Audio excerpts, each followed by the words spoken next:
June 18th, we're at the Montgomery County Board of Elections, and we have a quorum, so we're going to begin our meeting. But before we get to the minutes, I just want to thank again Kevin for his excellent representation of the board in the lawsuit brought against us by Judicial Watch.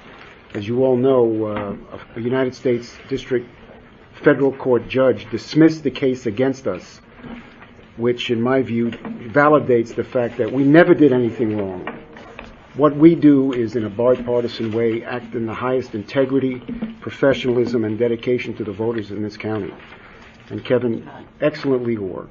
Thank you very much, Jim. I concur. Yes, thank you. A second. And just one thank you to everybody for, and we'll talk about specifics later, thank you to the staff and the board. From what I hear, the voting is going very well. All the sites up and running on time, smooth, and some of the issues we had we'll discuss later, primarily from candidates and electioneering. But in terms of the voting, Margaret, staff's doing excellent. Thank you. Congratulations, Margaret, you and staff. Yeah. Thank you. Thank you. Doing a great job. Yes. Excellent. Thank you. Okay. We're going to go to the minutes from May 21st, board meeting. I move we accept as amended. Second. Any discussion? All those in favor? Aye. Aye. No one opposed? Okay. Someone will delete the comment before it gets posted, I assume. If not, I can delete it and send it to you.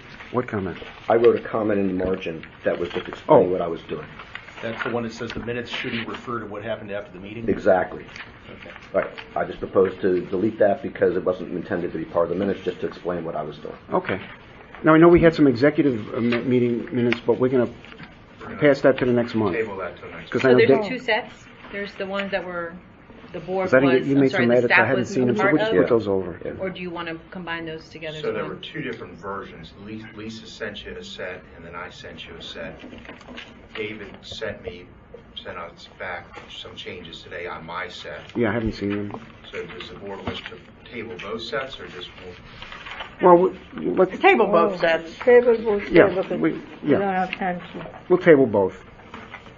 So there's no other minutes, are there, Lisa? No. Okay. We're going to have an executive session after the meeting. Two topics. One is a request for a confidential voter designation, and then there's a security issue that we're going to discuss in executive session. Okay. Lisa, are there any public comments? There are no. Any of you ladies want to say anything? I always... No? Thank you all for coming. Appreciate it. Okay. Okay, Margaret.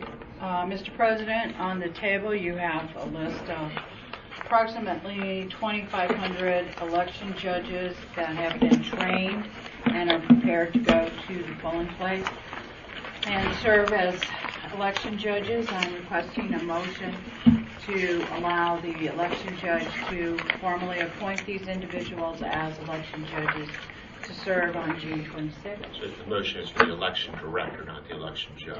Sorry. The election director to appoint. Do we I have, waited for you. We waited, man. I move. do we have a list? Welcome. Mr. Yeah, it's right Here's the there. list, Dave. Okay, I move. This is Margaret. not it. This is listed outreach events. I move Margaret Oh, this is approve it. this list I of the second judges. it. Thank you.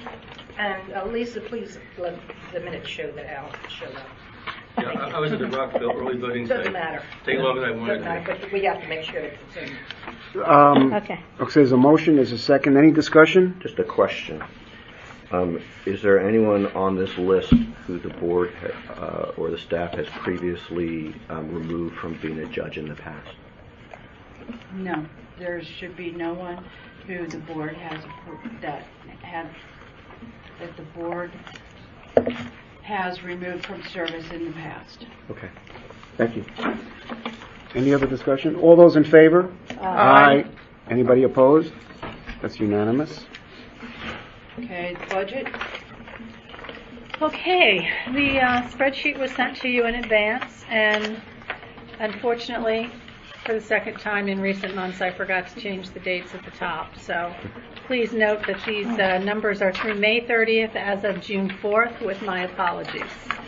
I'll go over a couple of things, and then, as always, ask if anybody has any questions that I can specifically handle.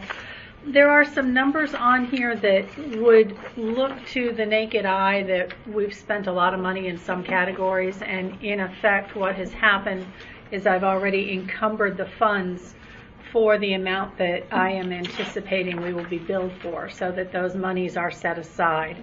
And so that reflects as if we have spent the money. Those line items are 660, which is legal services, 60412, which is moving services, 61926, which is our polling place rentals, and 62826, which is the keys and locks. Those are the changes we make at the early voting centers. And so those funds have already been encumbered because we know that we won't receive the invoices until after the end of the fiscal year. Mark, could you just read those numbers one more time? Yes, Sure. Thank you. Please. 660 legal attorney services. Is that the full 5-digit? Yes. 60412, 61926, and 62826. In addition, there is a number that looks a little strange on here, and that's account code 60530, which is the election judge stipends. It's showing a negative $68,000. Again, that's just the way the county records things. What that indicates is we added $68,544 to that account to cover the cost of the canvas workers and nursing home team members and some of our audit team who are paid through the election judge stipend line item. So we transfer money from another line item to the election judge stipend account. So when the monies are paid out, the funds are there. And so this reflects as a negative at this point in Then this that category. 60532 we have spent, look like we overspent, but actually, yeah. Right, and let me address David first, and then I'll get to that for you, Naheed. Yeah, my question is, the canvas is going to cross fiscal years, and does this include the part that's only in June, or does it? No, this is the entire canvas will come out of this election. There's one canvas budgeted per fiscal year. All right, so it's permissible under county rules for us to use fiscal year funds in July for something that's related to the election that's in June? Yes. Okay. The Office of Management and Budget is aware of the difficulties with the election being 4 days before the end of the fiscal year, Right. and has been working with us in the Department of Finance to ensure that monies are accrued and handled appropriately. Okay. Naheed, to your question, 60532, that line item is for the maintenance, licensing, and upgrades that are done to our election judge module, and there were significant additional funds spent on that. Margaret may be able to address that better than I can, but we receive notification from the county's Department of Technology Services to how much they're going to be billing us for that each year, and so that was where that line item came from. So we don't have a lot of control over that. No. Very little. Yeah. I have a question on 60412, the moving services. Yes. I gather this reflects the new company. Yes. We are paying that much additional? No, keep in mind, actually, if this amount holds true, it will actually be less than what we spent in for 2016. If you will recall, when we went through the budget process, we requested an additional $25,000 for moving services because for the 2016 general election, we spent just over $50,000 in moving costs. We were not given that additional $25,000 for this fiscal year, and so the allocation was just at $25,500. So this $40,430 has been provided to us from the Department of General Services, who have worked with the new moving company, and this is their estimate for the services that they will be providing to us, and so that's how we got to that amount. So they provided the difference? Because the 25.5 is still there, or they provided the whole thing? The $40,430 will be what we are charged, so we will be $15,000 over budget in that line item. And then DGS will. No, go? we will be over okay, budget, okay. $15,000 in that line item. Okay. What's the name of the new company? Oh, Moving JK. company? Which one is it? A moving company? This is the poll book and regional JK collection. Moving is moving the poll books, and so this is a reflection of JK Moving's charge. Thank you. Then I wanted to address a question that Alex, you had last month Great, thank you. regarding on the back page, lines 63200 and 63300, where we were significantly over budget in one and had not spent any in the other. So I spoke with the person in charge of the budgeting for the mailroom, and through several discussions, they finally realized that they had been coding everything incorrectly.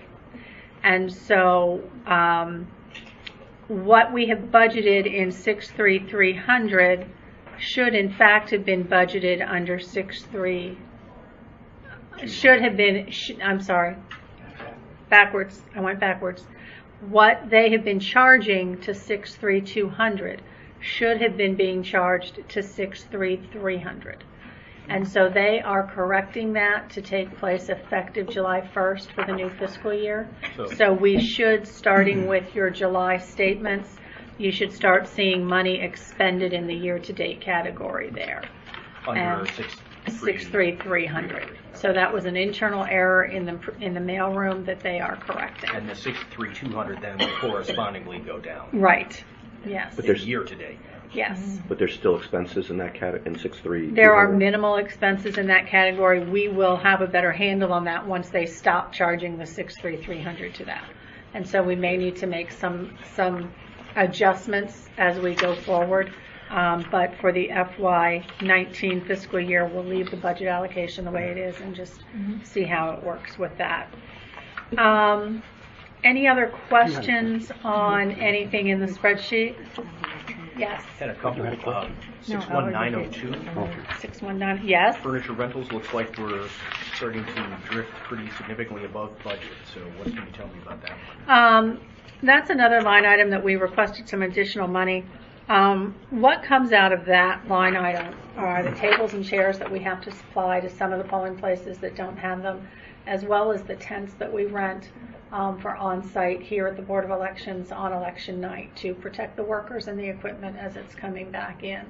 And so we have, with the advent of the paper ballot, we've added an extra drop-off, and so we do have an additional tent coming in that was not necessarily anticipated. And so we will be working through the next budget cycle, seeing if we can get Office of Management and Budget and the County Council to adjust that a little bit. It's not significantly over. It's only about 2,000 over. So I'm not really concerned about that. I think we can make that up in other categories. So that's the tent cost then, the Yeah. extra tent that we determined we needed. Yeah. Okay. How about 62028? 62028. That looks pretty significant. That is your beautiful blue ballot carriers that are at each of your early voting centers holding 77 ballot styles. Right. That is exactly what that is. So It was a one-time expenditure. yeah, I mean, is that something we didn't anticipate when we did the budget because we were going to need? I guess we didn't know that there would be that many ballot styles. I don't think we had thought about exactly how we were going to handle it, and certainly we would not have known a year and a half ago exactly how many ballot styles we were going to have. This being the first gubernatorial election with the paper ballots, this is kind of a first time for some of the things that happen that are a little bit larger in life than a presidential primary, just because of the number of ballot styles. And so this was not anticipated far enough in advance to include it in the budget. And as you recall, the ballot marking device was what was going to be used at the early voting That's sites. right.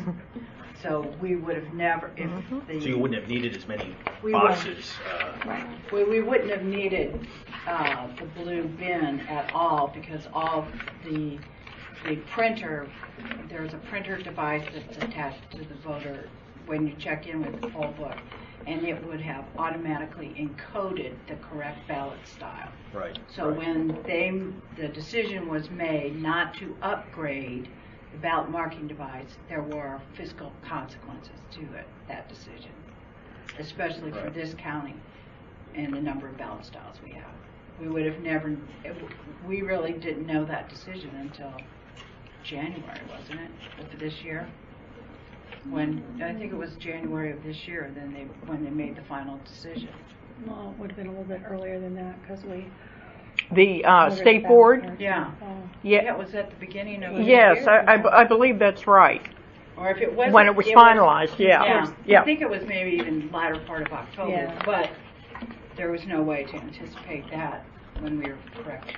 Do you think that number's going to go much above 56 at this point in time? It's a one-time. No, that was a one-time purchase, and I'm not expecting anything else to be charged to that account code. Yeah, but the bottom line is that we have 8,800,000, and then we spent 5,500,000. Right. That means we still have 3,300,000. Yeah, we've got 37.84% of our budget left for the fiscal year. Now, we have not encumbered any of the money for the state line items, which is the majority of our budget. I am anticipating the fourth quarter invoice within the next few days, and we'll be reviewing that and then encumbering money, which will drop that significantly, because we know we will not receive the invoices from the state until end of July or August at the earliest, and so we will be encumbering all that money to have it available. Okay, great. My final question was about 63020. 63020. Office machines, copying, leasing. That seems to be, considerably higher than what we budgeted. What can you tell me about that one? I think that that is something that I believe we added an additional machine a year or two ago, and again was something that we did not get added into the budget. And so that will kind of even itself out with some other things that we will see a tiny surplus in, and I'm not worried about that, and that'll be something that again goes into our future fiscal impact statement to see if the county will allocate the funding for that. Do you think that's a single machine or more than one? No, that would be, yeah, it's one of the high volume machines. The one that we have here in Yes, this building? yeah. Okay. All right. Yeah. Great, thank you. Sure. Any other questions? Thank you, Margie. No, I would like, Mr. President, if I could go off script for just a minute, and I'm going to give a tiny bit of notice that I'm going to embarrass somebody right now. Brian Hunt is with us today. He is our management and budget analyst from the Office of Management and Budget. Brian has been a tremendous resource to me, to Margaret, and to the rest of the staff that deals with the budget for a number of years, and this is the last meeting we have with Brian. He is retiring at the end of next week. So Brian, thank you for everything you have done today. Thank you, Brian. Thank you. Yeah, you're going to be missed. Just keep voting. All right. Voter registration. If you received your DASH document, the numbers have voter registration has closed, and Jessica White and two of her team members are actually on their way to Silver Spring to assist in the rally that is going to occur this evening, and because of our experience of these types of rallies that are statewide rallies but held in Montgomery County, it presents some different types of challenges in terms of handing out ballots for residents that live outside of Montgomery County. So she's going down there with a couple of her staff to make sure that we are processing those outside county voters as they should be processed. Just to clarify the record, you said ballots, but I think you meant voter registration cards. No. No, ballots. They're actually handing out They want to ballots? come in and vote. They're handing out ballots? Yeah, the Silver Spring, if somebody comes in to vote. Oh, you're saying they come. You say they come inside. Okay, Yeah, I thought you were talking about because the rally is outside. No, the rally is outside to encourage people to go inside the early. Got it. Some people may like that. And we've They had to go out. And we've Yes. had Read that the ballot. happen before. But where a rush of them comes inside, thinking they can vote where we are, and they are from out of county and all And they that. still vote. Okay. They can Thank still you. vote? For the top of the ticket. Obviously. It just depends where they're from. Because congressional district, I keep messing up this number. Yeah, six too. 3 All of goes them. all the way up to Baltimore City, and 6 goes across West. the northern tier of the state. So it's helpful to have staff who are really familiar with MD voters to help manage that with our Oh, that's good. regular chiefs. Because that's not something our regular chief judges would see that frequently. So anyway, we're doing pretty well with election judges assigned for Election Day. As always, we are continuing to look for Republican judges, and we're doing exceptionally well, even though it appears that the 162 Spanish judges appear to be assigned. If a Spanish-speaking judge serves as a chief, then that isn't necessarily always counted as just a Spanish-speaking judge. So anyway, that's the latest update. And then finally downstairs, Janet Ross and her team are preparing the poll books. We have about almost 1,000 of those that are being prepared for Election Day. Once the early voting closes down and everything is uploaded to the state, then a master list will be resubmitted back to the local boards, and they will have to touch all 1,000 of those poll books once again to deploy them on Monday, which is what we're using the trucking company for. So that's the latest update with regards to that. Could I ask a question? How many election judges do we have for Election Day, and how many do we seek to have? In a perfect world, we seek to have 2907, and right now we have assigned 2545. But they're still assigning judges, and we still have training going on. Okay. Thank you. So you've gotten 500 more just in the last week. Yeah, there's, the students have really started showing up, so. School's out. Yeah, school. Okay. State Board of Election, the absentee deadline for the mailed absentees is 11:59 p.m. on June 19th. Absentee request electronic delivery on online submission by USPS or hand deliver needs to be in here June 22nd by 8 p.m. Absentee request for electronic delivery of the online ballot submitted by email. The deadline is June 22nd by 11:59 p.m. Absentee voting in person. The deadline is, of course, June 26th at 8 p.m. Most common thing that we see in that category is people who've been hospitalized.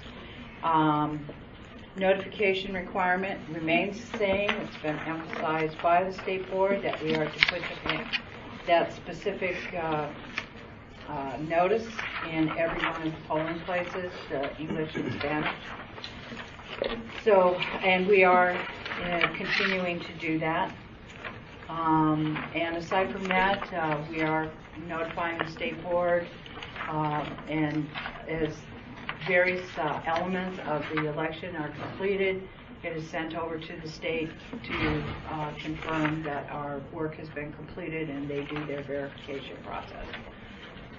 So there's really nothing more I can add to that. Okay. Thank you, Board Morgan. Attorney. Thank you. So the first is obviously Jim indicated that the court has issued their decision in the Judicial Watch case. The court's granted our motion to dismiss and has denied the state's motion to dismiss at this point. The state filed an answer presenting defenses today, and so under our federal rules, Judge Hollander will be issuing a scheduling order probably in the next few days, which will set forth the dates for discovery to be completed and for the filing of any motions for summary judgment at the close of discovery. We won't need to participate in any of that, but because we're part of the electronic filing system, we'll be able to continue to monitor the case as it continues on. But that's where things stand in the Judicial Watch case. In the hospital case, I sent you the opinion this morning, which is the National Voter Registration Act case. because there's other things to talk about in terms of voting, I'll just get right to the point. The upshot is the court found that Ohio's process met the requirements of the National Voter Registration Act, where if you don't vote for a 2-year period, they send a letter to the person confirming whether they still live at that address. If they don't respond to that mailing and they don't vote in the next 2 federal elections, then in Ohio they remove that voter from the voter registration list. Maryland, of course, does not follow that process. It requires some affirmative proof that the person's moved. Either return mail is the most common thing that we see, where the person, the post office has notified us that they moved, and that begins the process for cancellation.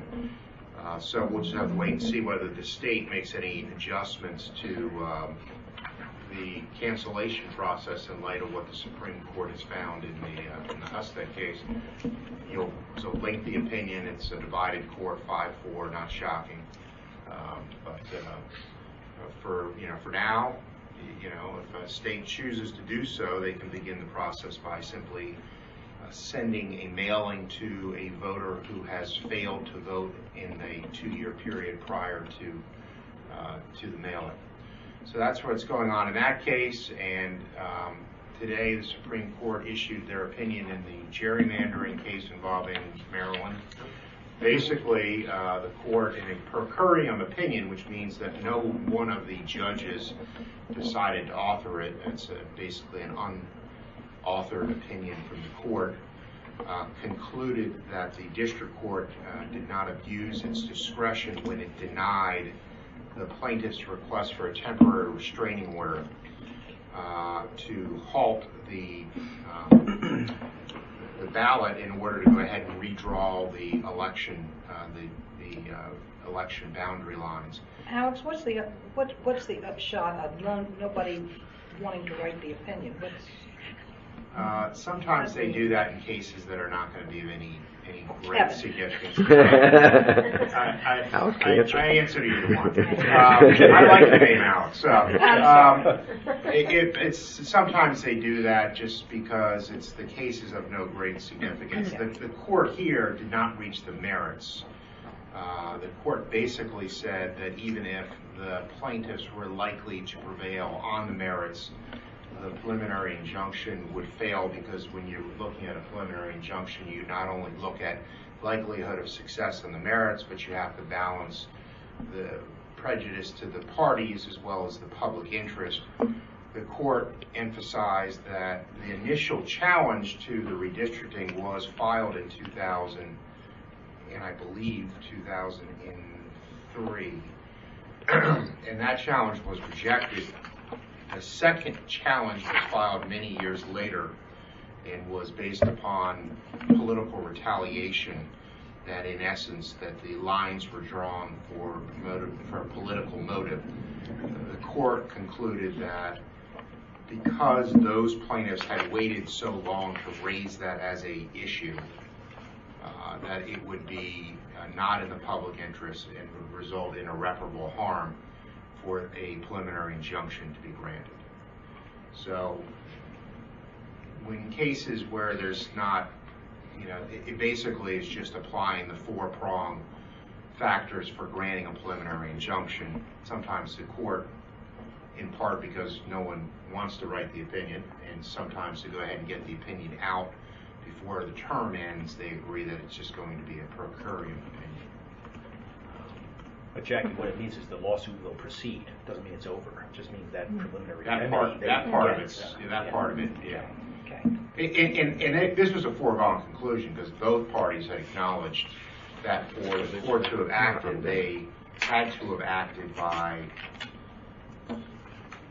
sometime in 2016. So they didn't say it didn't have any merit or it was wrong or anything like that. They just said this remedy you can't have. You can't have this remedy. A temporary restraining order is an extraordinary remedy, because it basically requires the parties to keep the status quo, and so it's not unusual for a court to deny that kind of relief. Because it's in Maryland, it's all significant, very significant. Yeah, well, it's one of a couple of cases. The other cases I've not had a chance to read. Obviously, they issued an opinion involving Wisconsin today, but I haven't gotten to that one. It was similar in that it avoided the merits. Yeah, I don't think that one had a dissent from Breyer, Kagan, and I think Stoudemire, basically saying at some point the Supreme Court actually needs to address the merits of these issues. But in both opinions, I think they resolve both cases more on procedural grounds than any other basis. So, yes. A couple of questions on the Judicial Watch case. I know that we're dismissed from the case. Is it possible that we're going to need to provide documents or witnesses? Certainly could be possible. However, because we weren't really involved in the request, it's probably unlikely that we would certainly need to have people deposed.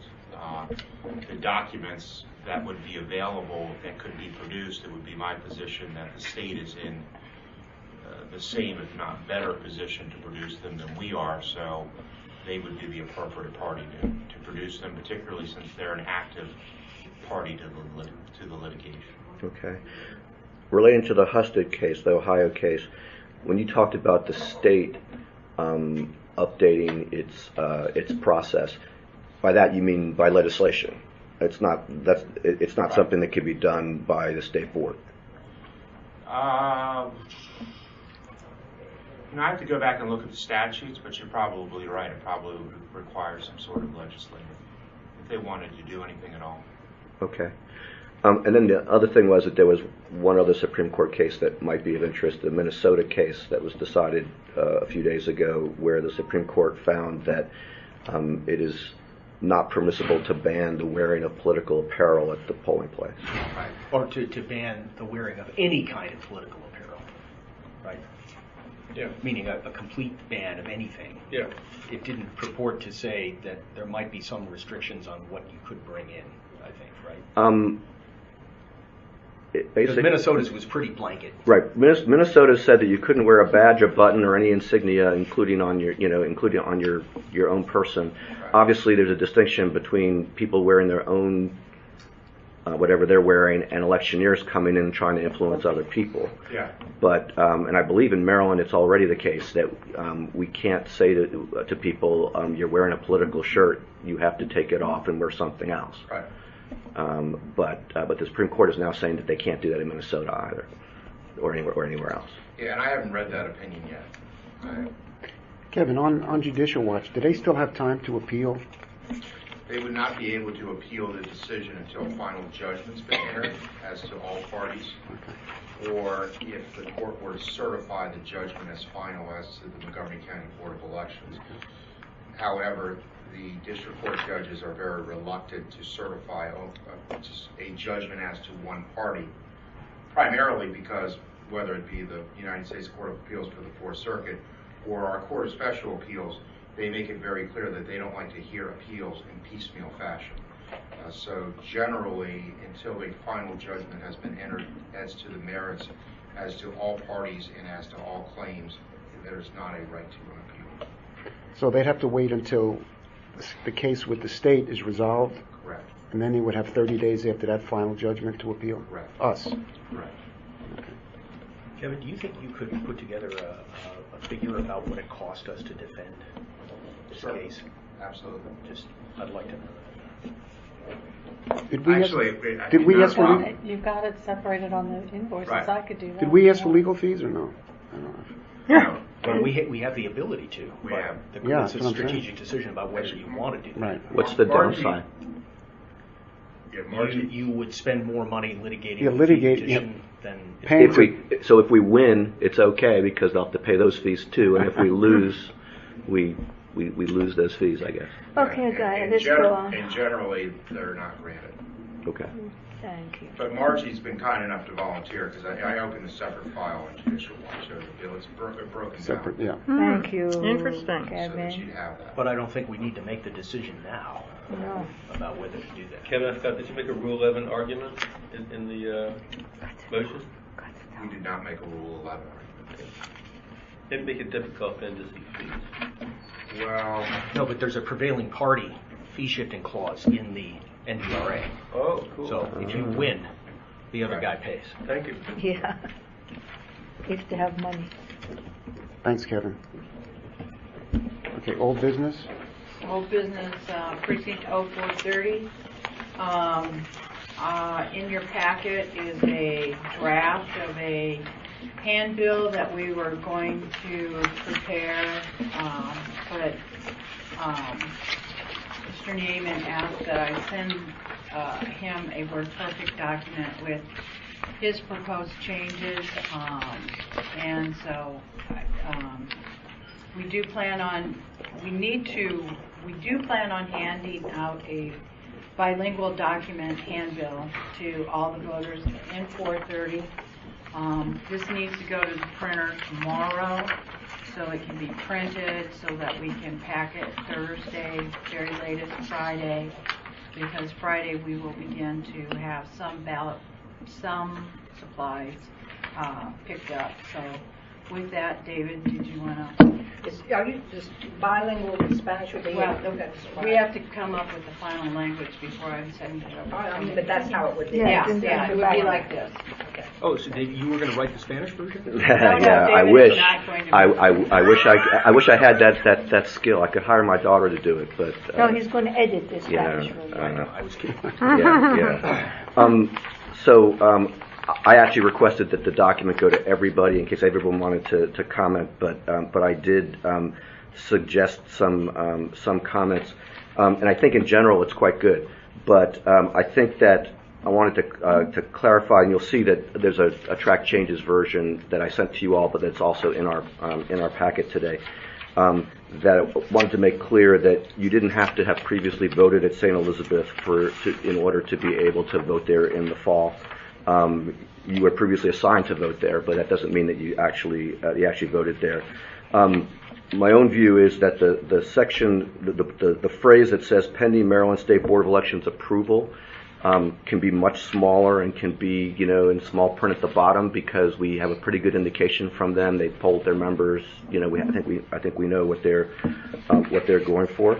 I don't know exactly what the timing of our notification, that our future notification would be. We say voters will receive notification of the approved change by mail. I suggest indicating that it'll be by U.S. mail, because mail means different things to different people. And if we're going to do it by postcard, I would suggest saying that we're going to do it by postcard so that people are on the lookout for it. If we have any kind of indication as to when they should be on the lookout I for don't it. see any problem just saying that the way it is. Just said Maryland State Board of Election approval. I don't see any problem harming anything. Well, the harm is that we want people to know that this is essentially near certain. You never know, David. Well, Tomorrow maybe they change their mind, the chairman resign, and they go to Hawaii. well, I am not suggesting that we not say it. I'm just suggesting that it is not as important, and that it can be a footnote. If you want to insist on it being the way it is, I made my suggestions for what I thought would be of the greatest benefit to the voters.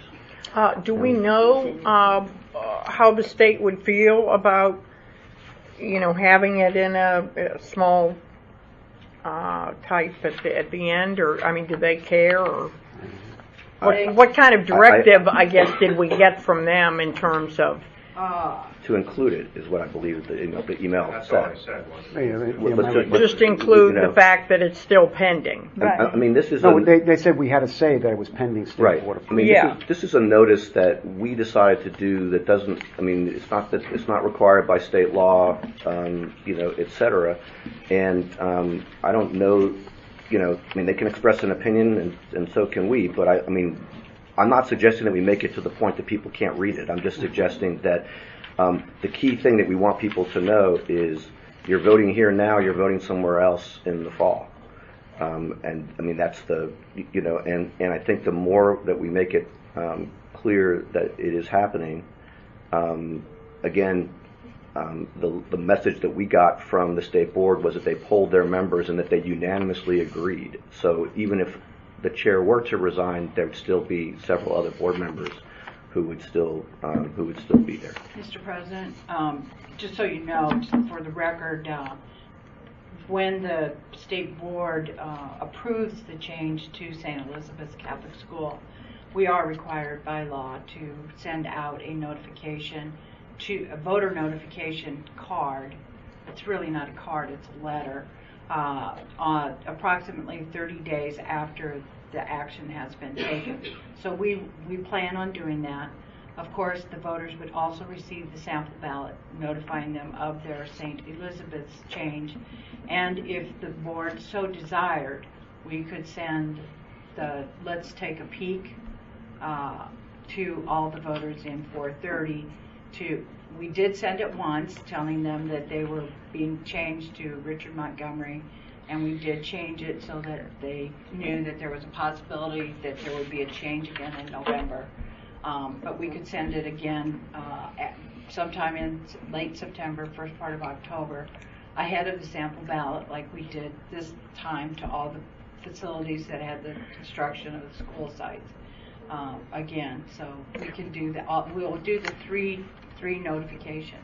But this is designed to hand out at the This prime. is going, when you check in at your polling places. That's our prime target, the people that have voted. This will be, they will be handed this document bilingual.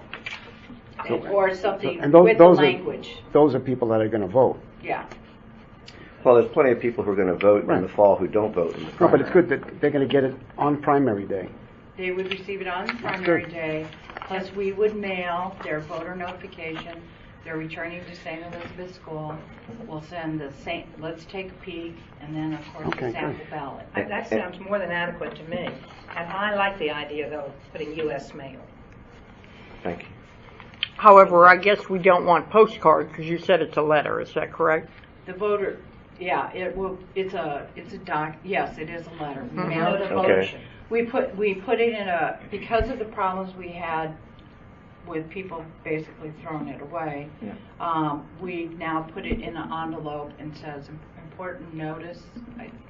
I believe that is important information or important notice in the envelope with our logo and our Board of Elections, so that people know it's an official document as opposed to just looking at it and tossing it. Is it possible to use the, I'm trying to remember what the logo is about official election material that we use? I believe that's what we do use. I think I've seen an example where it wasn't used, but it would be great if it was, because an important document is also what junk mail says too, unfortunately.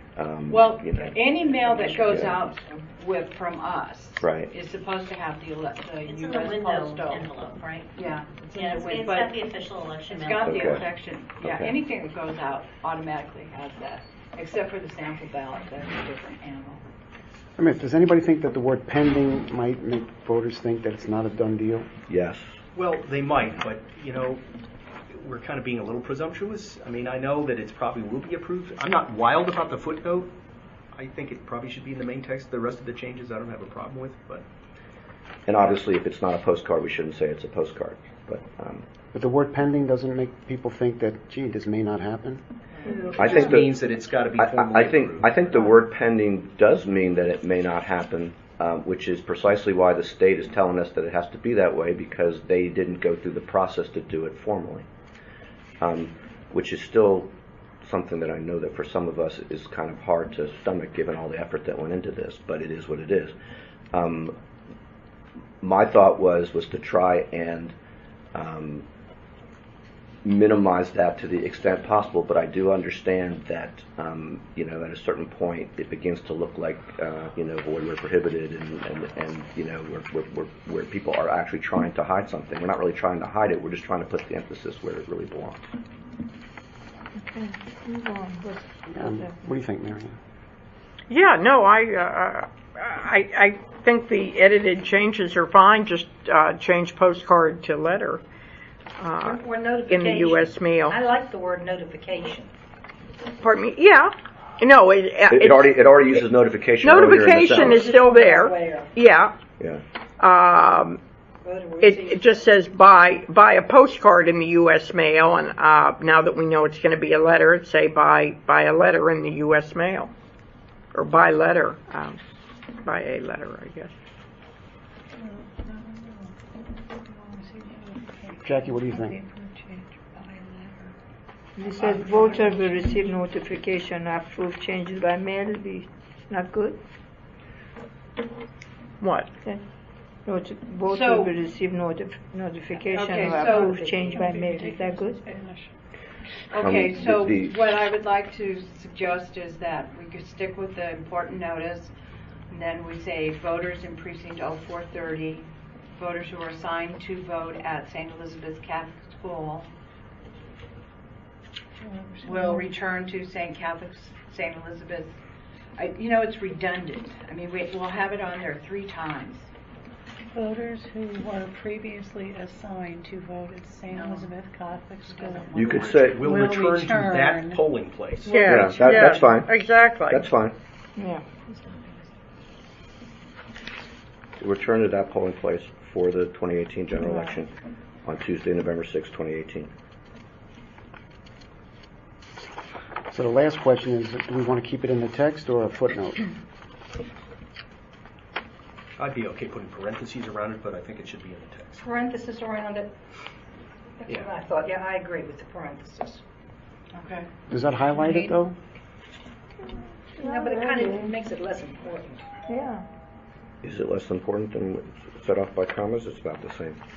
And where I would don't you be know. putting it? I'm But I sorry. don't think it Oh, I matters say a where it lot. was, huh? Yeah, no, After that the would be- date. 3 other notifications. That's Pending Really, final it's- approval. do it. Just do it. People are educated. I mean, they don't need that badgering. So who's our, Alan, you're our Well, scribe. I was thinking about Today, we need to get Yeah, no, it's gonna be done finalized right now. today. Yes, right, Right now. right, Margaret. I was thinking about putting, will return to their polling place, and then put, in parentheses, after 2018, parentheses, pending. Oh, I don't think we should talk about 2020. No. No, 2018. So, when moving the It says clause- that for the 2018 No, moving the- gubernatorial general Moving election. the Right. clause pending, that pending to approval. Right. Move that clause after 2018 and put I it in parentheses. think we should put that in there. Demand it. Will return to their polling place, the This 2018 is why general we can't election write on this stuff. November Commit it. 6, Well, that's why I 2018, sent it in parentheses, rain. pending Maryland. That makes sense. That makes sense. So put this. Okay, are I we didn't follow. finalized? I didn't follow what you said. Alan, read it again. Taking this out Yes. Yeah. and putting Put it it right here. after here. Yeah. The only thing is, by putting it at the end, it actually gives it more emphasis. People remember the beginning and the end more. But In parentheses though, but still. yeah. Well, Okay, read it, Lisa. Thank you. You can Important, sing. important notice, voters of precinct 0430, voters who previously voted at St. Elizabeth. no. Voters Assigned. who were previously No. assigned. That's right. Voters who, Previously Prior- were assigned to vote. it's too many words. Prior to this election, isn't that? Nope. Voters who previously were assigned to vote at St. Elizabeth Catholic Church School. Will return to their polling place. To that polling place. That's polling place, yeah. To that polling place for the 2018 general election on November 6th, comma, Tuesday, November 6th. There's too many words when we get it into Spanish. It's going to be ridiculous. And we don't need We don't need Tuesday because Tuesday if you've got the early voting date. will go there too. November 6th. No, they won't. No, they won't. No, they won't. November 6th would be good enough. 2018 general election on November 6th, comma, 2018, comma, parentheses, pending Maryland State Board of Elections approval, comma. No. I'm sorry, No. parentheses, Period. parentheses, There period. should be Parentheses, period. No commas before the parentheses. If you're Yes. doing parentheses, it's one or the other. Right. Okay. Voters will receive notification of the approved changes by mail. U.S. mail. By hand delivery. No, by U- Instead of email. right, by U.S. mail. Are we good? And then the rest, the location, I Montgomery suggest County Board of Elections. I think we're Take this good. and go. Any problems, call Jim Shell, Right, we're good? 301. Okay. I think we're good. You got it? Okay. Okay, thank you. Do we have that? Yes. I think so. Chris and I'll get it done, printed and translated. Okay, thank you. All right. Let's see, outreach update. I think Roberto has an insert. Right. So he's been busy, and we hit a lot of locations. And we will, after we get through certification, he'll be back out there. What's voter empowerment? It says recruitment, EJ recruitment and voter empowerment. But what since we transitioned to the new voting system, we've had to teach people how to vote. Okay. And So so I it's want to how know. how to vote. Thank you. And we also teach them about early voting and absentee voting. Okay, early voting update. Yeah, I'll make a statement first. Uh, What's this? yeah. What topic are we up to? We are now up to 2018 gubernatorial primary election preparation. Chris, could we get you to get this over to Michelle to begin the process of translating That's not the one I gave you. Give me the one I gave you. the Spanish? Okay. Please, so we can get this over to the print shop. All right, early voting update. Overall, all the early voting locations have opened on time and are functioning properly. The equipment is working correctly. Board members covered their locations. I did not hear any reports that anything had gone wrong on the first day. We've not had any lines. I think the longest line we had was 10 minutes over the last 4 days, and we believe that we are not going to see things get, aside from Silver Spring tonight, probably today will be a little slow. Tuesday it will begin to pick up again. Wednesday it will continue to pick up. And then, of course, Thursday, everyone and their brother will remember that that's the last day. So we just want to remind all of the members that we would like for you to, on June 21st, report here to the board at 4 o'clock for your election supply bag verification. And then from there, you'll proceed to your early voting center. You're not required to stay until the truck arrives to pick up the equipment, but you do need to observe that the poll books will be taken as well as the voted ballot bins. So those will go with our permanent staff, and then you'll be free to leave. So you want us there until it's shut down and the center manager, they undo the poll books? Yeah, that's correct. Because And- all the poll books, we have to harvest all the memory cards out of the poll books, upload them to the state so that the state can then upload them to the permanent Maryland voter registration base. And then that turns it around so that everyone who voted early, their voter history is recorded, and it shows that they voted on early voting or absentee. And that information is then placed in the poll book for election day. So, but in terms of what mechanical point can we leave? I mean, As soon as our staff takes the 8 to 14 poll books and the voted blue bins out of and places them in their vehicle or county vehicle, you're free to go. once they're totally removed and in the vehicle. Yes. to And take out the that'll power be supply and the after the last voter has voted, Right. and the challengers and watchers have cleared the room. Okay. So once they're cleared from the site and they're in the transport, that's You're free to go. okay. Okay. Yeah, in terms of early voting, let me just make an overall statement. From what I heard, and I would defer to the board, everything on our end, the operational process has been excellent. All the sites I visited, and if others disagree, have been well run. Staff has been terrific. Outreach here, I've had some questions called in. You have, and your staff has been totally on top of any questions or concerns. It seems like the main issues we've had, and don't forget we're a county of over 1 million people, it seems like the only issues we've had of concern is the extent and the volume of campaigning and electioneering at certain sites. And after some of these issues arose, I spoke to Kevin and I spoke to Mary Ann, and the history of our board is, and the authority of all of us at this table, is that if you go to an early voting site and there's a problem or there's something has to be changed, change it. You know, we have the authority sitting around this table to make the on-the-spot changes. That's why we're in this room at 3:30 on Monday. So if you go to a site and you see something, change it. That's what we're here for. And I think once we do that, I think things, things deteriorate, though. I know I cleared the staircase at Silver Spring a couple of times, and then I moved the table at Borough Park once, and I'm sure they deteriorated the minute I got in my car. But if you go somewhere, change it. That's the bottom line. So Well, with the exception that you can't change it every day to No, I something agree. different. No, I agree. It's, the toll that it takes on the professional staff, our staff from here, from the Board of Elections, in the polling place to go out and retape and, make signs, and plus the electioneers and everybody standing around every day sees something different too. I think that's created a problem. But my own opinion is the bottom line, the number one issue of concern is safety. And it's safety for the voters, it's safety for the electioneers, it's safety for the candidates. And so I look at the issues that way.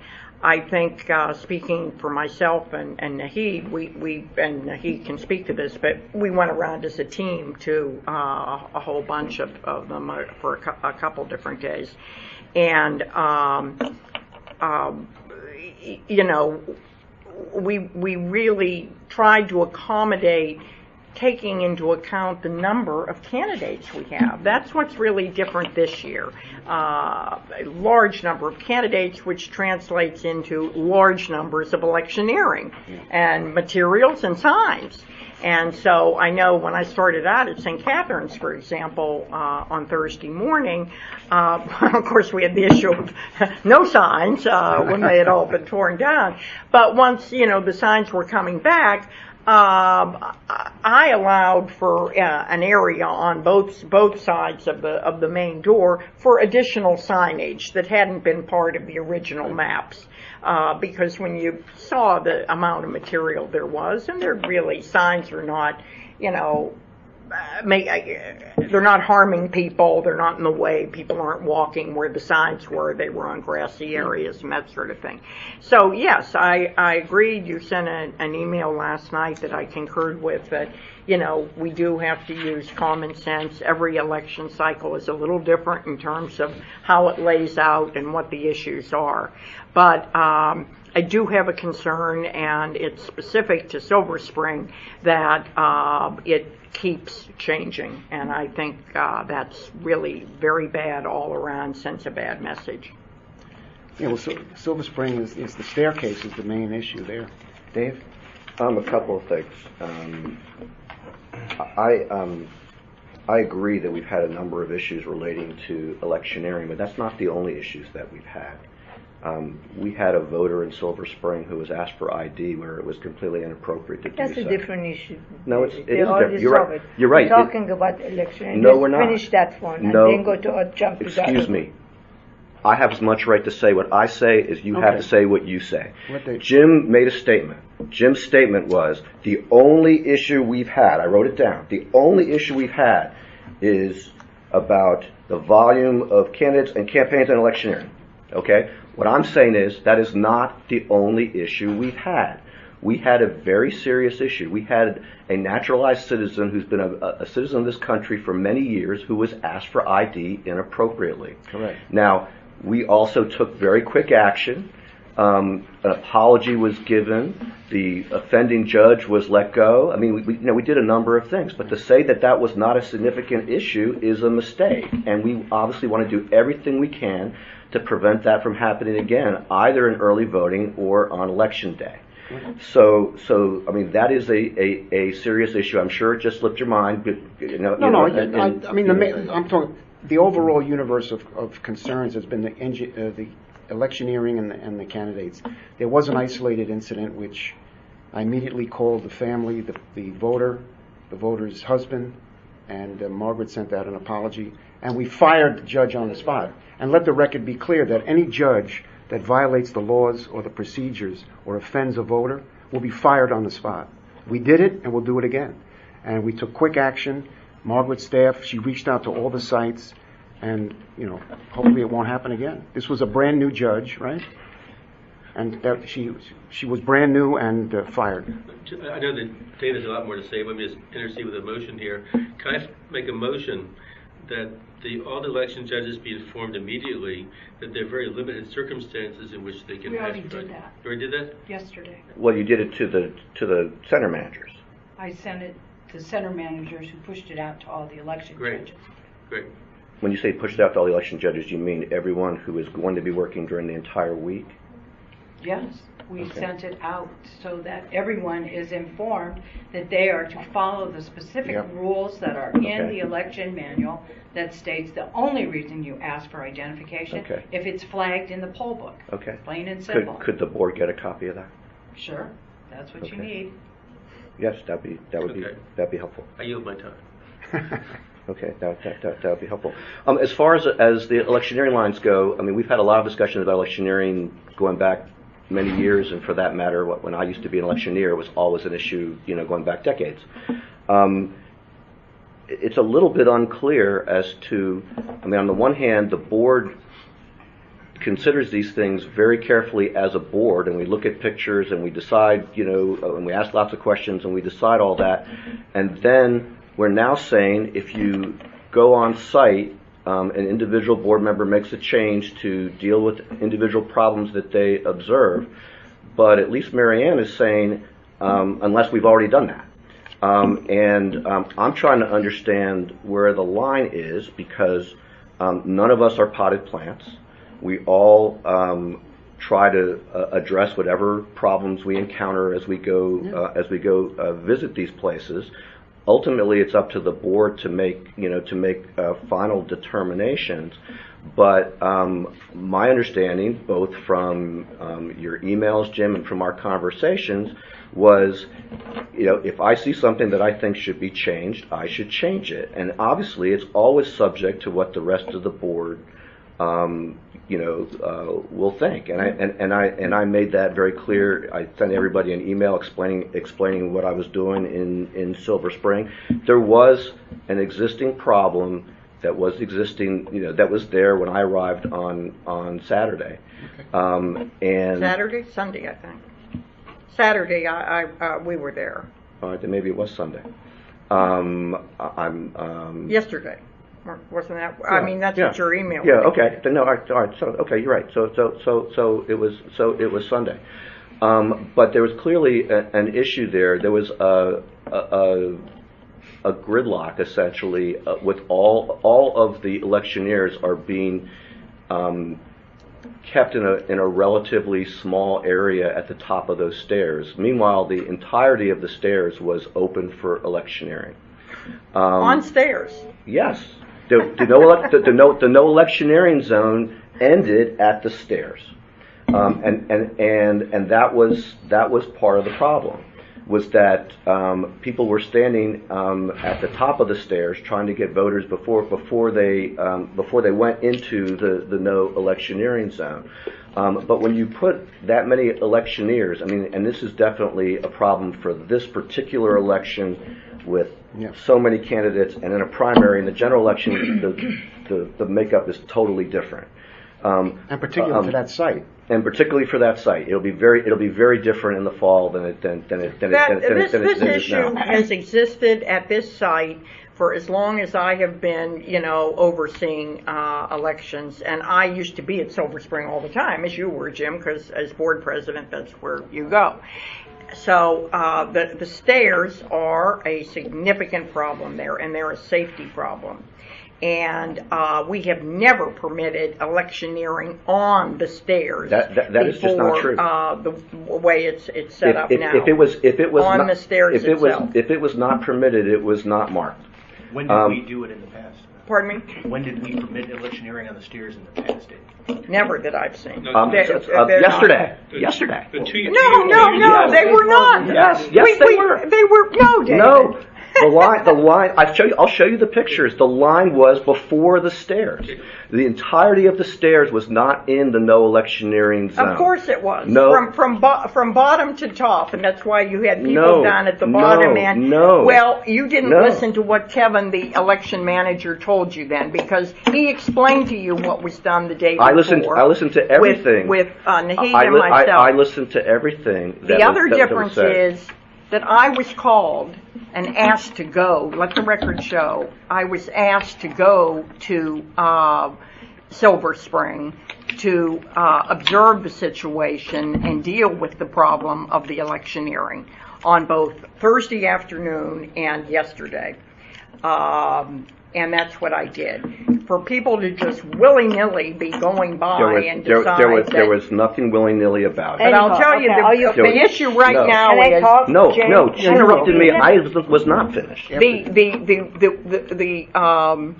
The situation as it exists now with the pictures that you asked Kevin to take and send to you, which depict the going up and down on the two sides, I'm sure is a violation of ADA. You cannot have people going up and down one side of a stairway where there is a railing only on one side there. And, the people coming up would be holding on there, or nothing for the person going down. What I observed today in just a time when...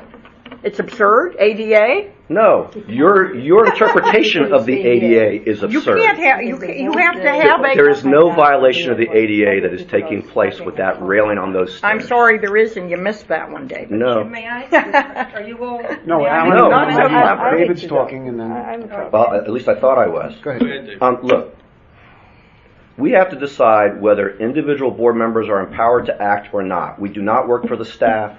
We do not work for the president of the board. We're each appointed to the board, and we each have equal rights on the board, and our rights are essentially based on the board's rights.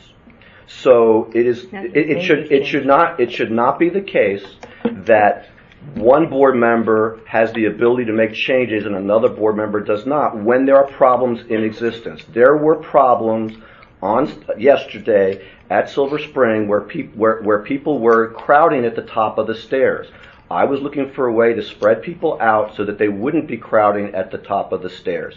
You can agree or disagree with the solution that I picked. It was not done willy-nilly. It was done after consultation with lots of people from different perspectives as to what was going on. Actually, David, if you had reached out to me knowing that I had been there at the call of Margaret, that Naheed and I had been there, which you knew. We don't work for Margaret. That didn't change anything. Well, Margaret is the election director. Margaret. We don't work for her, Right. but when she is called and told of a problem somewhere Right. and reaches out to a board member to go, Right. we Right. go. Of course we do. Any normal person would go. Of course we do.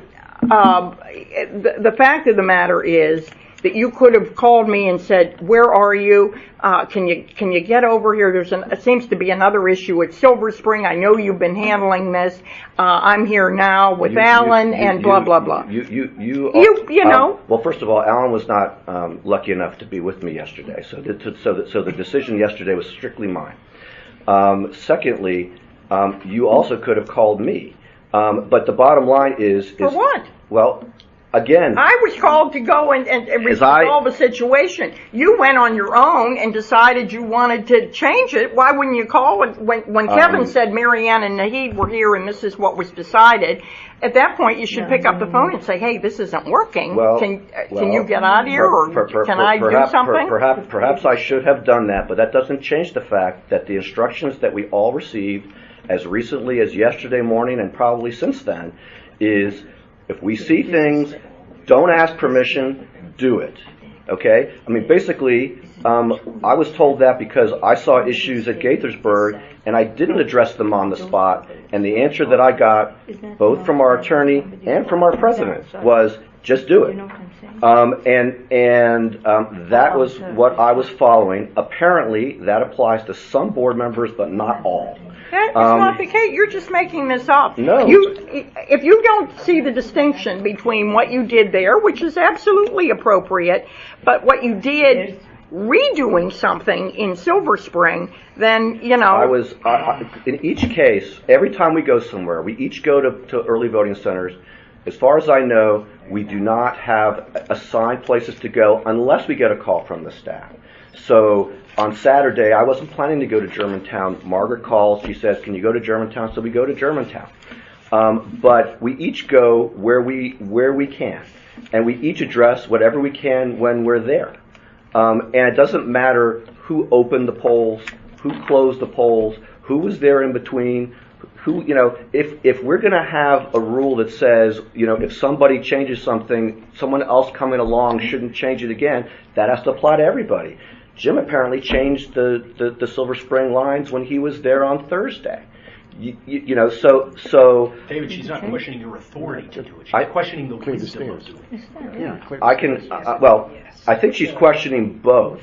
Well, everybody's got the same authority to make changes. I think the issue is what's best for the staircase, right? I mean, that's the bottom line. We have a balance that we are supposed to make between the voters who have to have their ability to get into the polls and the constitutional rights of the people who are doing the electioneering. Correct. And every time we have to do that balance, there are going to be people who are going to be happy and unhappy with what it is that we do. It is a problem that no one is going to be 100% happy with anything we do on this subject. But trumping that balance is safety. Yes, agreed. Safety. Agreed. I think it's safer to do what I did than what was there before I got there. As a traffic is engineer, I have a degree in transportation. Traffic flow is one of my area. The way you did it is not right, is not safe. If you wanted, I'll bring you a book, which I studied many years ago, to show you. Please do. That kind of flow is not right, because the person is standing in here and giving brochure, and here is the voter, and the flow of the traffic up and down is not right. It's not good, and it's not safe. Before I changed it, We did not change anything. The entire stairs were outside of the no electioneering zone. Electioneering was allowed on the stairs. No, it was not. Yes, it was. If it wasn't, there was no sign to indicate it. There was Listen, nothing there indicating it. Yesterday when I got there. This is Chevy Chase you're supposed to monitor. People are middle of the street. When we were there, we chased them out. People just do things that they are not supposed to do. People at Chevy Chase, first of all, my job was to open Chevy Chase. My job was not to be responsible for it 24/7. Then why did you go to Silver Spring then? That's not my your job area. was to open it. I didn't go to Silver Spring for opening. Why did you go to Silver Spring after you opened somewhere else? The same reason. No, we go were bipartisan. We go bipartisan. We go and see for the voter, for the safety. We are not supporting any candidate. We don't take the candidate with us to see whether they like this flow or no. We just talk to the floor manager, talk to the building manager. We do it what is right for the voter, for everybody. I was following the same pattern that you were, except perhaps we have a difference of opinion as to whether the electioneers and the candidates are also stakeholders in this process, which they are. We have a state law that is specific to Montgomery County. It's very clear that in Montgomery County, electioneering is a very big deal to a lot of different people. But the idea that because there's a photograph of people that are, all of whom in that picture, by the way, are outside of the no electioneering zone. The idea that I'm somehow responsible because when I leave after opening the poll, that is ludicrous. Now you're just looking for trouble. Well, no. Look, the bottom line is everybody, when they get to a site, make the appropriate changes. I think the issue here is David, in what he saw with the problem was he's got half the staircase people can campaign, and the other half for the voters. The larger half is for the voters. The half is closer. The half is closer. You can't stand side by side. And Marianne and Nahid, basically, their view is the stairs should be totally cleared. Yes. So that's and neither one is what was taking place when I got there. I'd like to make a motion, Mr. President. In other words, when a board member gets there. Oh, you can recognize. Okay, go ahead. Recognize me. Well, Mr. Neiman has the floor. So. Mr. Neiman, finish. No, David resolved the problem he thought was appropriate at the time. Marianne and Nahid feels that it wasn't appropriately done because the staircase should be totally clear. That would be something new that we didn't do before. What? Clearing the staircase completely of electioneers. If we did, it was not where the no electioneering boundary is. I will be happy to provide photos to show you. The electioneering boundary was at the top of the stairs, not at the bottom of the stairs. I should say the no electioneering boundary. It was at the top of the stairs, not the bottom of the stairs. My goal was I was essentially trying to split the baby so that we could also have more space to spread out people so that people wouldn't get congregated at the top of the stairs. It must have been removed then, as we find today in another area. People are ripping up the tape and, to suit their own purposes of electioneering. It's a constant battle because, the electioneers want to, I know, at one point, Naheed and I, we exited through the back of the building in the handicap area so people wouldn't see us leave and change everything. I mean, it's that bad of a fight. Margaret, I'm sorry. It's a shame. Margaret, your historical reference, what have we done in the past with that staircase, which is the main... Historically, there's never been any electioneering on the staircase. Yeah. Well, 2 years ago, the line was drawn on the side of the staircase closest to the building, so that the staircase was free for electioneering 2 years ago. I'm just telling you that based on my historical references going back to 2010, we do not have electioneering on the stairwell because it's a safety issue. That the voters are supposed to be able to move up the steps and down the steps safely. Margie has generally handled the media and has been down at those locations. I go down there when there's a problem, so I'm not always down there. I'm normally down there resolving electioneering issues with candidates breaching the electioneering line. But David's right, the problems do change. One day I could be there and it's a whole set of issues than the next day, so it's in flux. It also may well be that we believed that we had prohibited electioneering on those stairs, but without a marking to show it, then the electioneers don't know that. So I'm not going to get myself in the fray because I don't want to be in the fray. But Alan is correct. If you look at the drawing, the line for no electioneering is at the top of the staircase to the left of the staircase. And there have always been electioneers right at the top of the staircase, but not on the stairs, blocking people from getting off the staircase. Right. But I have never in the past observed anyone on the staircase electioneering. Now, this may be different. I'm not going to say they're not doing it this year, but in the past, no one has ever done that. The issue has been that the top of the staircase needs to somehow be made free so that people can come up the stairs and get off the staircase without being, without having, they need to be able to get off the staircase. That was precisely the issue that I was attempting to address, because in part, if you're an electioneer at the top of the staircase, in order to move out of the way, you're entering the no electioneering zone. And that was part of the issue. So the reason why I did what I did was to give people a path so that if someone is coming up the stairs, they can get out of their way. Margaret, do we have someone that we could assign to that issue from your staff? Chris, wouldn't that be a Chris issue? Because, What do you... In other words, every day there's different issues at Silver Spring. And it changes. Sometimes there's 100 electioneers, sometimes there's 30. I mean, can we have someone there to make sure that staircase is okay? I think you have to decide what the policy is, because I think if you're asking staff to go there without a policy indication from us, we can see already how it would turn out. Well, we want the stairs to be open to the voters. We want the stairs to be clear of the worker. Poll worker. And that is a responsibility of the senator and the chief. Whatever marking is necessary, if blue tape has to be put on every single stair, but I propose that there be no electioneering on the stairs.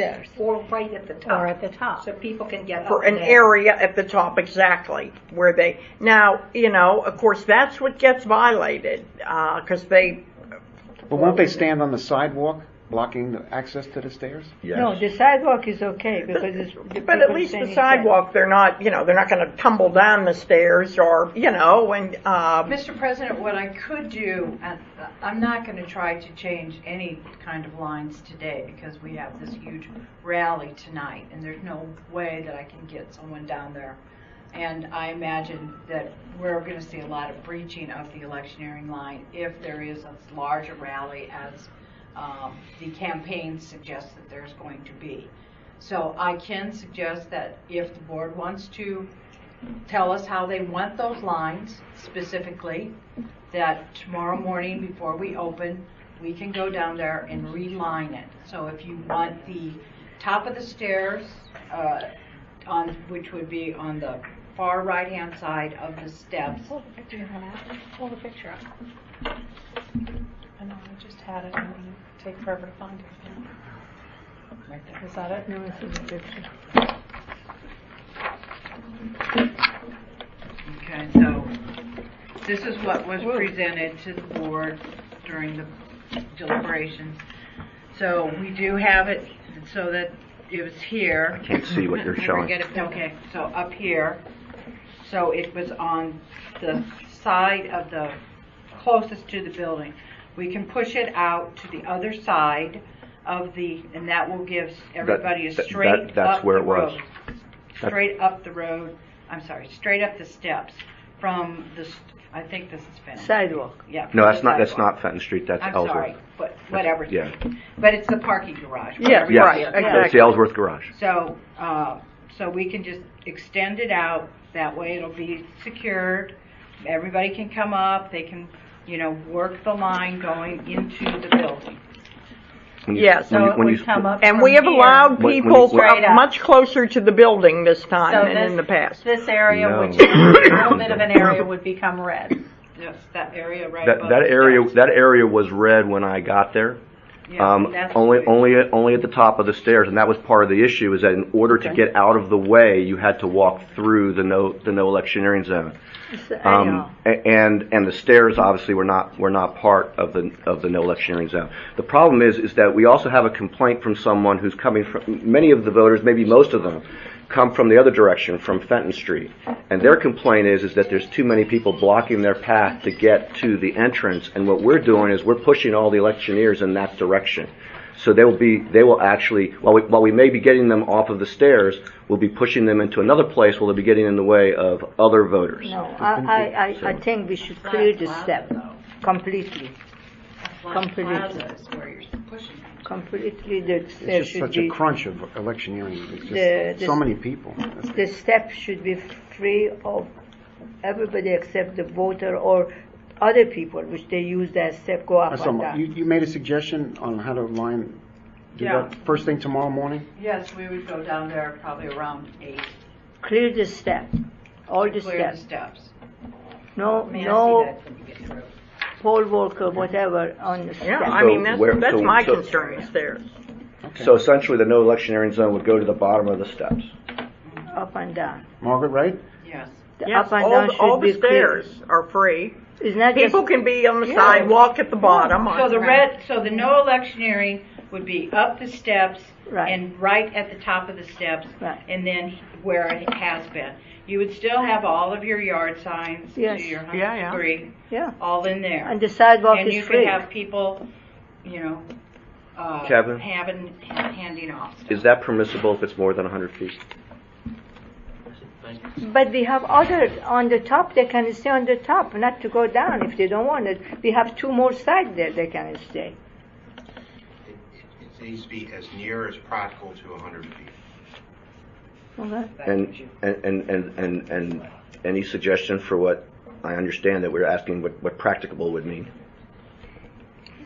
Try safety, not falling down the stairs. Well, in order to win in court, Alex, did you? if we're challenged in court, we have to fit it into the word practicable. I'll be glad to testify. Oh, I'm sure you would. Chris, do you have anything, and I'm not trying to, do you have anything that shows the measurements? Because I'm just in my mind, from the door to the other side of that staircase, I can't imagine it's more than 100 feet.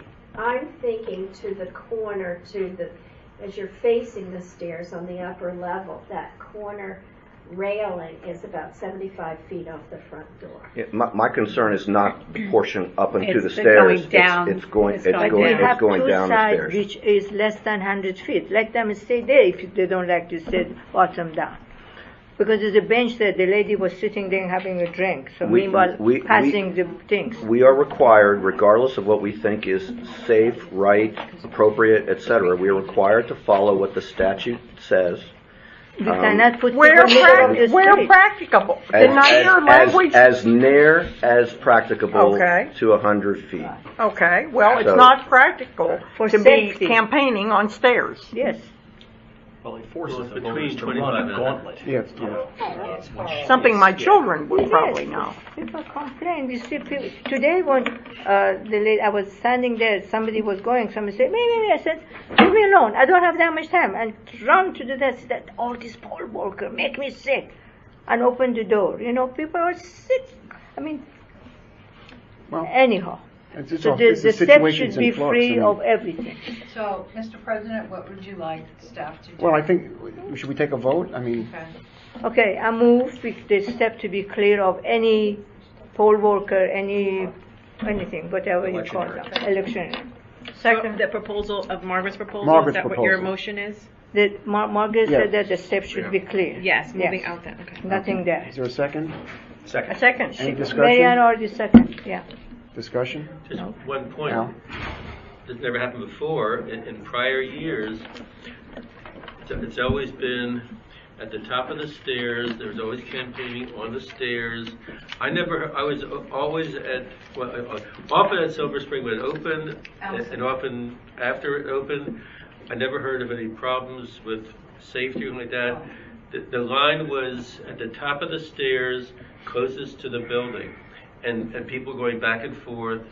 Now, it was different this year, 33 candidates for county council at large. Right. It's a very different situation. Alan, There's a lot more people things campaigning. change. Yes, a lot more people We campaigning. have people complain. The building manager came to Okay. us and said, I don't want to take liability. This is a liability Okay, for I us. just wanna- The building I manager. just want to make it clear that you're taking responsibility for the stairs there. We're heretofore, the stairs were fair game. I just want to make that point. Because that's not just the voter use. Regular people, which they're having lunch, know. they I know. use that one too. I know. And they got upset. Well, you got one complaint from a voter who complained on Friday evening, so it had nothing to do with the stairs being No, marked. the building, that voting manager, he got a lot of complaints. And we saw the people were jamming there. When was the building manager? Anyway, we have a move. I'm when, not going when to was the discuss building this anymore. manager's Well, we complaint? had have a couple a- complaints Thursday morning Yeah, right we off did. the bat. Yeah. But the other thing to point out is if it's extended like this, the electioneers are still allowed. We've Yeah. never stopped them from being here on the plaza, just not in this walkway. But what we're But doing is we're pushing them all We're into the pushing them- into the area that's in the bottom right of that picture, which is where most voters arrive from. but it's a No, really. That's a long area, though, David. That's a long path. And there are a lot of electioneers there. Yeah, well, I mean, you know. But this election only, I think that's probably not going to be. I would like to make a suggestion. Are we through this? Yeah, There's a motion on the We have to table. vote. And debate is in order on the With motion. any further discussion? No, thank you. Okay, all those in favor of implementing Margaret's plan tomorrow morning for the electioneering boundaries at Silver Spring, say aye. Aye. Opposed? No. Okay. May I make a suggestion? May I ask a question? Could we, after the election in November, at some point, have a report on the results in counties that have either no electioneering or a several hundred yard away from the electioneering law? And what has been the result in elections and in feedback, and does everybody hate it or love it? Well, this year, Alan points out, we have like close to 100 or maybe more than 100 candidates. So this is an extraordinary year. Yes, you know. no question about it. Well, Jackie, the nice thing about the law for Montgomery County is The problem when it used to be 100 feet, as you know, as close as practical is, think about all the places where basically you'd be out in the middle of the parking lot. Yeah. I mean, that was the problem. So this actually gives greater flexibility, and it's safer for our voters and for our electioneers because it does give the board some flexibility. And I will say, on election day, you're going to get calls from me that say, I've got a call from someone who's complaining about the electioneering line, and I'm going to call one of you to go ahead and go out there and make a judgment call because you know, there are too many places. There are 230 election places, and it takes too long to go ahead and say, okay, well, let me see where Naheed is, and let me see where Allen is, and let's see whether they can both meet in this particular location, because these problems occur at 6:30 in the morning, and the reality is, if they're not addressed early on in the morning, it's pointless, because if the past is any indication of the future, by 10 o'clock, the amount of traffic in terms of voters going in and out of these polling places on election day is very, very light. Just want to make a comment. In Virginia, it's 40 feet, and there's some jurisdictions not too far away, maybe North Carolina, where it's 50 feet. Just to let you know. And Annapolis changed theirs, and somebody in the Eastern Shore changed theirs. I just want to. I do have CDs of the polling places for you if you wish to take them. Yes. Dave? Thank you. I just want the record to be clear that the complaint we got about Lawton Center indicated that the line was supposed to be 100 feet, which it's not, and that the people in those photographs are complying with the line as it was determined by this board. If we were to have a rule that said you can't be standing in the driveway, that would be a new one, and we have to consider whether that's the case. Okay. All right, Margaret, I think equipment update? Real quick, I just want to also remind board members, besides the, you have your, when you arrive here on June 21st, to pick up, to do a election supply bag verification, we will also have your routes and your supply bag, and we will have the Monday night suggested meetings.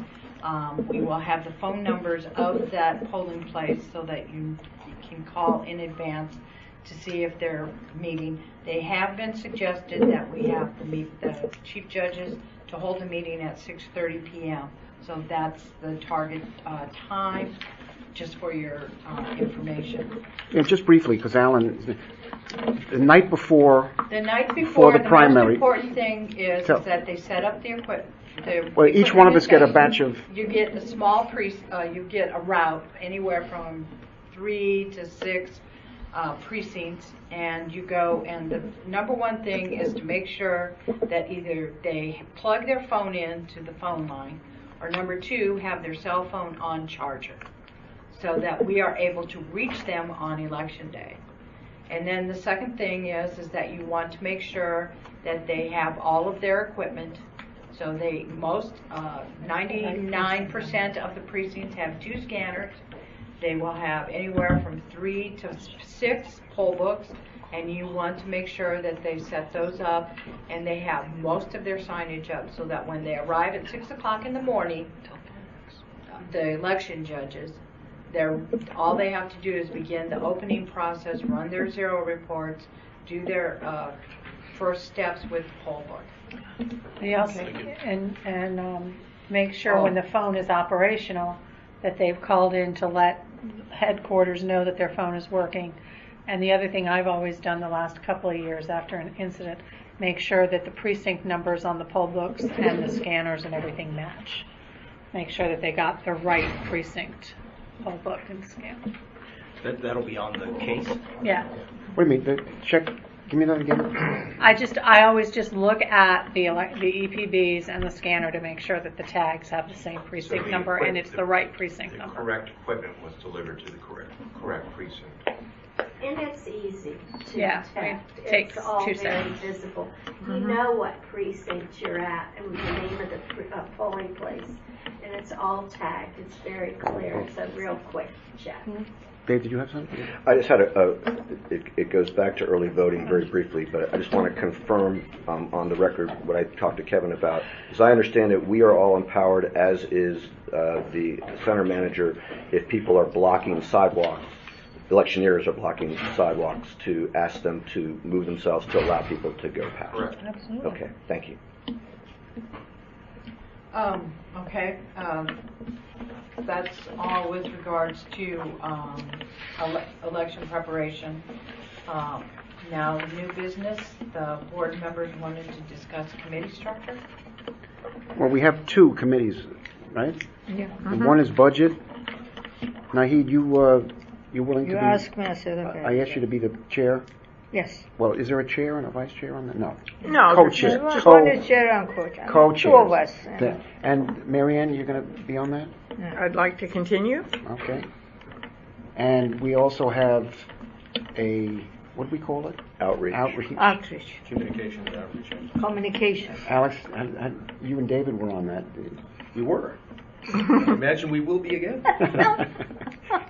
So you're good to go? Yes, I am. Okay. Dave? Yep. Okay. Two good teams. Locked and loaded. Two good teams. Thank you all. Okay. Thanks. Okay, the Canvas calendar.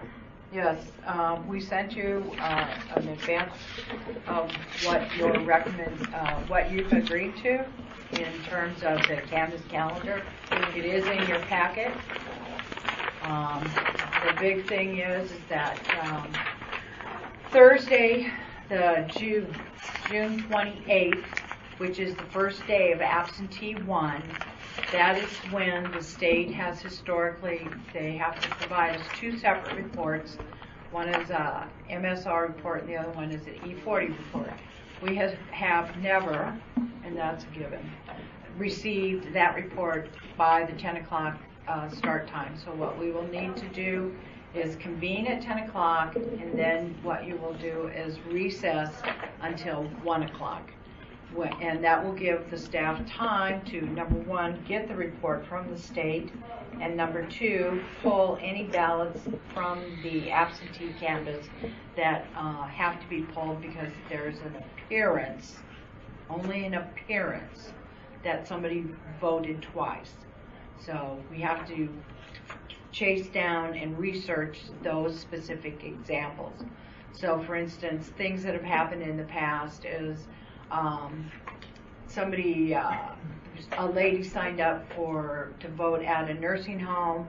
She ended up, when our volunteers appeared, she had talked to her son, and her son, well, I'm bringing you a sample, or I'm bringing you a ballot. And so it appears that she has two ballots when in fact the original ballot was returned and we have to take it out of the system. And generally speaking, there are 99% of these individuals that have a potential duplicate voting record are just errors of judgment, either on the part of the voter, part of the election judges, and of course the staff here. So we would begin, I believe, what time did you, we got? Sorry. They come in at 10 a.m. Start at 10, you'll recess until, we'll just do a formal opening and then come back at 1 o'clock and work until about 7:30. And we'll focus first on the U.S. Postal return ballots, and then on Friday we will focus on the electronic delivery ballots, in which you'll begin the process of duplicating those. And you feel pretty confident? And then Saturday, if we have to go into Saturday. Right now, I believe 12,975 absentees as of this yeah, morning. 1,200. And I think of the 1,200 or 12,000 of the, so far we only have like about less than 400 electronic ballots that have to be counted. Alex, How many? You can whip those out. 400. Yeah. 400. Maybe 431 for some reason. So you feel pretty confident that you're only scheduling 6 days?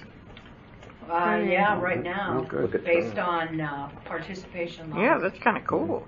We have all that For, 4th of July. Yeah. For Dave? the morning, you don't need everybody there. No. No, you will not need, I need a quorum. Quorum, yeah. We got to swear them in, right? Just, and to swear people in. You're talking about on the 28th. Thursday, June 28th. Dave, did you want to say? Yeah, a couple things. Kevin, I assume that you're available all these times because there's no check marks next to you. Okay. Is there a reason why we're starting earlier on Saturday than we are starting on Thursdays and Fridays? We just were hoping you wanted to get done and salvage your Saturday.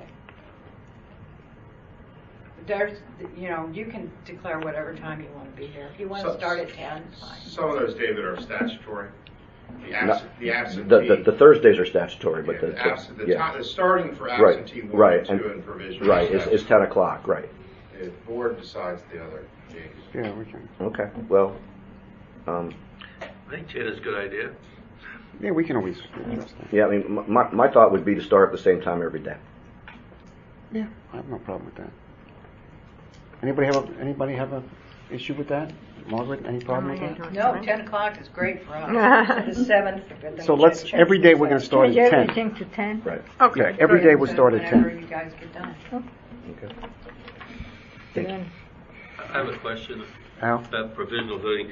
One of the provisional voting judges asked, why on election day should a voter have to go through the e-poll book and then say, oh wait, you have to vote provisionally, and then to go over to the provisional, and there's another e-poll book there they have to go through. Because they have to get a provisional back created for them. It wouldn't be created at the original e-poll book. Not necessarily. It depends on why they are provisional.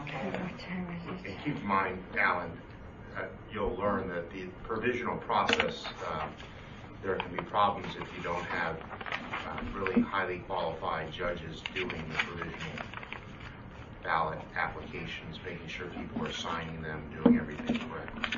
And So it's that's, kind of a that's fail-safe. what's really happening there is it's an escalation, basically. Somebody who is checking in everyone, they're supposed to check in people, but then if they have a problem, then we're making sure that somebody who is solid on the procedures is designated to handle the It's person. unfortunate when people fill out all the paperwork and then for whatever reason they don't sign the application and then the provisional is rejected because they didn't sign it. So, We've gone back and forth on that in different times and to make sure that we don't have quality problems. Okay. so more, The state basically in 2016, they had significant provisional problems in the city of Baltimore. And then the state board administrator appointed a committee. We established a provisional judge and designated exactly how provisional judges should manage that, and we had suggested different ways for each of the counties based on size and their financial ability on how to handle that. But Montgomery County has always had a very good record and definitely high of the number of provisionals that are converted to be tabulated. The greatest likelihood of not having your ballot counted in Montgomery County is because you're not registered to vote at all. But if it's just a change of address or something simple, the staff bends over backwards to give the public the benefit of the doubt, and always has. Another question: are you assembling best practices from the different precincts? Like, I've learned some interesting things I've done. Like me, for example. We've done that from the very beginning. Good. So some of the early voting had orange lines to the provisional table. Some did, but I said orange lines there. You should all have orange tablecloth. Well, they all do, yeah. But Okay, some have a orange line as well. Well, they did that on their own and purchased those supplies on their own, and I can't ask the election judges to do that. And I noticed that. I noticed that at Wheaton they used they couldn't put orange duct tape on the floor. Yes, Oh, it was terrific. They put it over the blue. Orange over Right, the blue. right. Yeah. And they had the rope line. You know, they were expecting long lines, I guess, but they had the chain rope going through. Complementary colors. It looked very the nice. blue and the orange. Yeah. So before we go into executive session, on the future meetings, I think Al would be new to this. On primary day, we have a meeting at 11:30. Yes. Now, I that know. 11:30 We have to set it. is a board meeting. Short Right. meeting. Board short meeting and lunch. Yes. The all-important lunch. So Al, yeah, that 11:30 means we're having a meeting here on primary day at 11:30. I've got that. Okay. All right, we're going to go in, do we have a motion to adjourn? I move. Second? All those in favor? Aye.